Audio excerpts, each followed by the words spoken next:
Yeah, hi, Davion. Good morning. I had a question. You've been through this, several seasons before. I'm really curious about how the isolation of players. I mean, I know you guys don't get to hang out in the rooms together very much at all, and how that's making this process more challenging with so many young guys. Being isolated, you can't bond the way normal teams do in a normal year.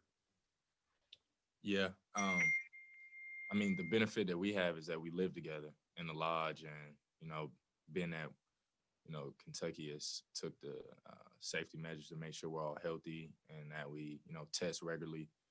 We're able to kind of hang out in each other's rooms.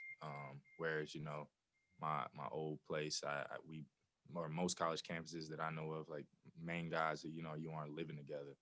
So that's been good for us, and we're just trying to do as much as we can, like um, in that aspect right now.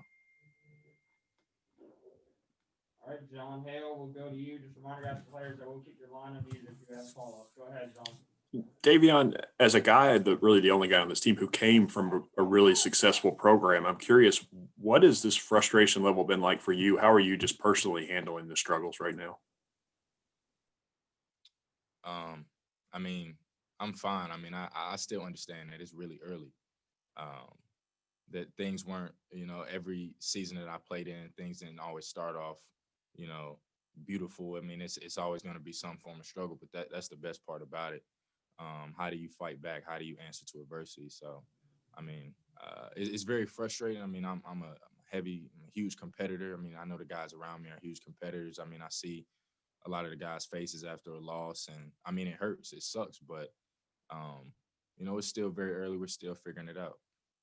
And then I know you have a connection with Jalen Withers from your high school in Carolina. Just what's that relationship like? What's kind of your experience with him?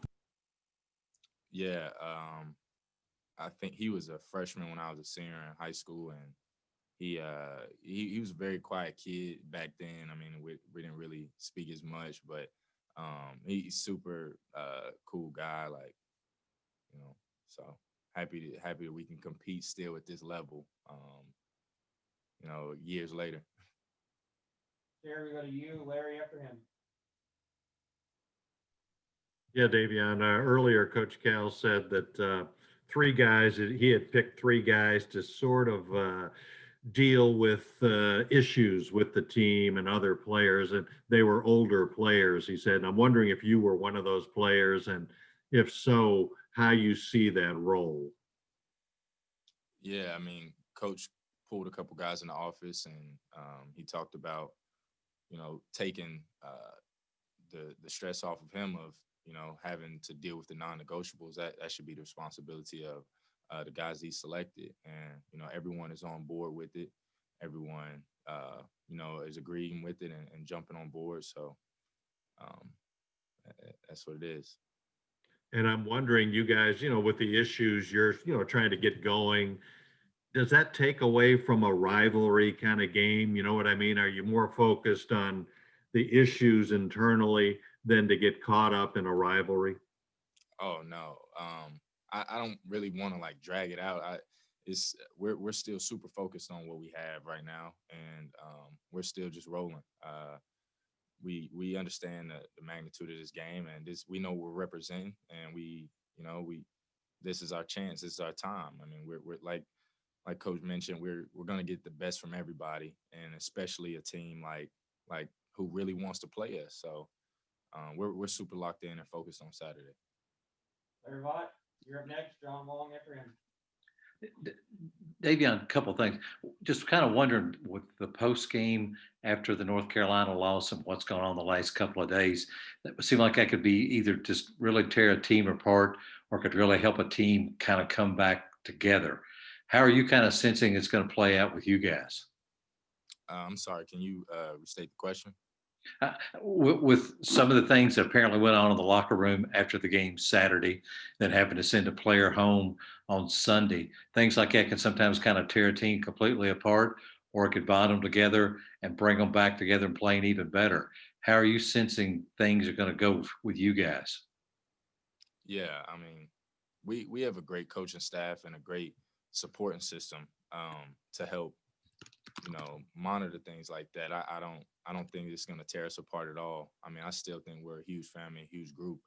And I mean, coach has brought a guy in who's, spoke with us and helped, kind of just relax everybody, see where our heads are at, and kind of come together after individual meetings with them and, figure things out. Like, we're taking the correct steps. I mean, and like you said, after a loss like that, I mean, who wouldn't be upset? I mean, there's super high emotions. I mean, this is a big deal. I mean, this is our lives. And, when things are going rough, I mean, you're always going to be upset. I'm sure, all of you guys is asking me questions are upset when things aren't going your way. So, you know, I just love this team. I love where I see things going. I love the attitudes right now. And it's just special, to still see that even when, things aren't the best right now, we're still working together trying. And the non-negotiables that coach talked about, exactly what are those? Yeah, I mean, just controlling your attitude, controlling, can I make this play for someone else? Like he said something like not thinking less of yourself, but in terms of like who you are as a person, but at the same time thinking less of yourself in terms when it's time to help someone else. So I mean, a lot of those things are non-negotiables when he's talking and when he's trying to teach us. He's been here before. I mean, 30 years, and his resume speaks for itself. I mean, it's time to listen. So those things right there are non-negotiable. John, go ahead.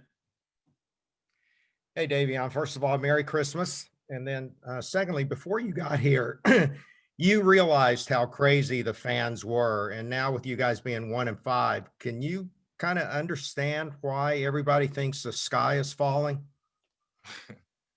Yeah, Merry Christmas to you too. Thank you.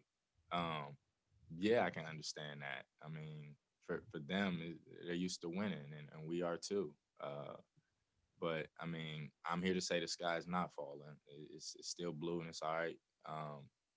Like I said, we're gonna figure this thing out, and we signed up for this. We understand what we're doing. I mean, we're playing in the public's eye. I mean, so there's always gonna be opinions when what you do is public, and